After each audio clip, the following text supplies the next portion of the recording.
ça, c'est une question que vous adressez au psychologue que je suis, et je dirais que sur 200%, sur 200 joueurs que j'ai reçus sur 6 années, il y avait donc à peu près 25% qui étaient ce que j'appelais des crises d'adolescence virtuelle, où souvent les parents exagéraient, ils me disaient oui, mon fils joue trop, il joue 2 heures par jour, bon.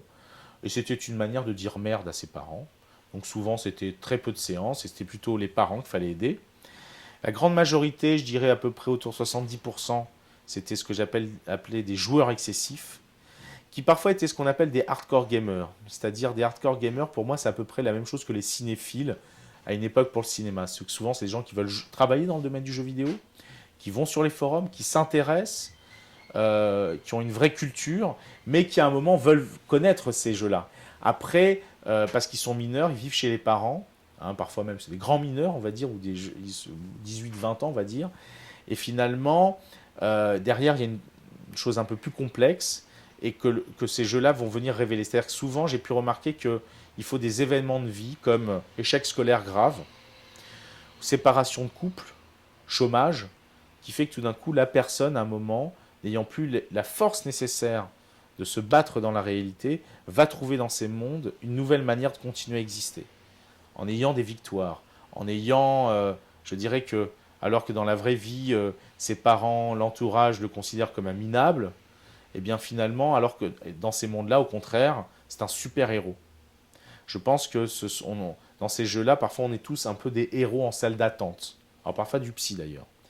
Donc c'est vrai que au fond, voilà. Et puis le reste, ce que j'appellerais les no-life, qui représentent à peine 5%, sont des jeunes, des moins jeunes, euh, qui vont très mal, très très mal, qui utilisent ce jeu avant tout comme un antidépresseur. C'est-à-dire qu'ils ne sont quasiment plus dans le play, ce qu'on appelle le plaisir de jouer. Ils sont plus que dans le game, l'enjeu. Ils sont dans l'accumulation d'items.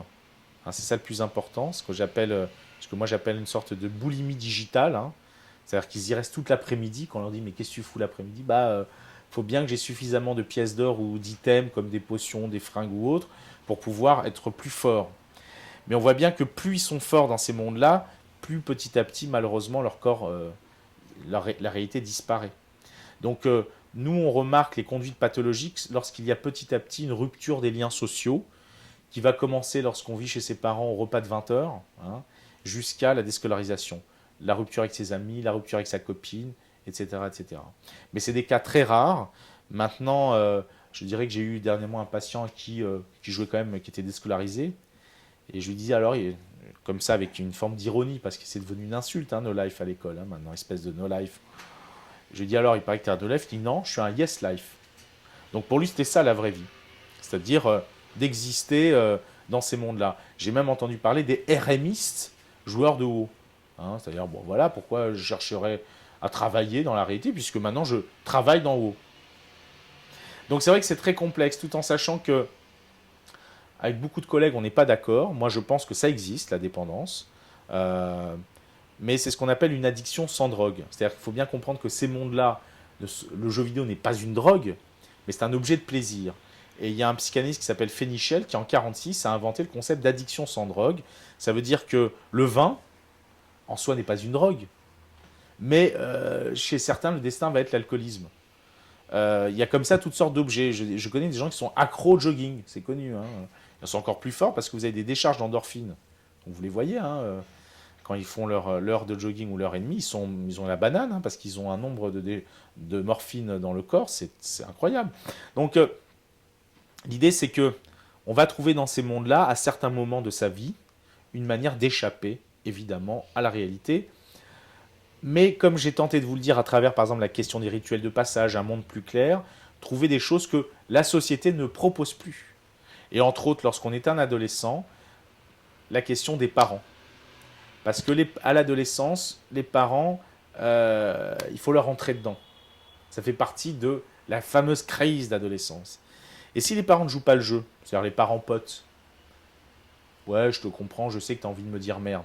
Si je dis à mon ado, je sais que tu veux me dire merde, je lui enlève le plaisir de me le dire. C'est parce que justement, les vieux cons ne veulent plus être considérés comme des vieux cons. Les parents, on va dire, entre guillemets. Ou les parents vont mal, ils sont défaillants parce que pour des raisons X ou Y, Et la plupart du temps, quand je dis à certains parents, mais qu'est-ce qui vous empêche d'arrêter la ligne? Ils vont me dire, vous comprenez, il va m'en vouloir. Donc là, on se dit, oula, le parent va mal parce qu'il a besoin d'être aimé par son enfant. Ou alors il va dire, je préfère qu'il reste à la maison plutôt qu'il ne fasse des bêtises dehors. Donc on voit bien qu'il y a quelque chose qui ne va pas. Mais faisons attention, et je terminerai là-dessus, c'est qu'on a beaucoup, comment dire, entre guillemets, mis en avant la responsabilité parentale. Je la trouve intéressante. Moi, en tant que psy, ça m'emmerde énormément. Pourquoi? Parce que moi, quand je reçois un ado qui a lu les journaux, il dit, mais attendez, c'est pas de ma faute, c'est de la faute de mes parents. Sauf que bon, concrètement, c'est ta vie que tu es en train de foutre en l'air. Ça fait quand même 2 ans que tu vas plus à l'école, donc c'est quand même très inquiétant. Donc c'est ta vie. Donc vous voyez bien qu'il faut faire attention à ce que les médias nous disent. C'est-à-dire, bon, même si j'étais une des personnes à dire il faut que les parents s'inquiètent, mais c'était pour une manière que les parents réagissent. Mais dans la réalité, mon travail, même quand je reçois des enfants de 5-6 ans seuls, c'est pour lui montrer que même si ces problèmes, évidemment, c'est souvent papa-maman parce qu'ils ont pu être défaillants, c'est quand même sa vie à lui. Donc c'est comment aider un adolescent, ou voire un adulte, puisque j'ai reçu pas mal d'adultes, tout d'un coup à se réapproprier sa vie, à être acteur de sa vie.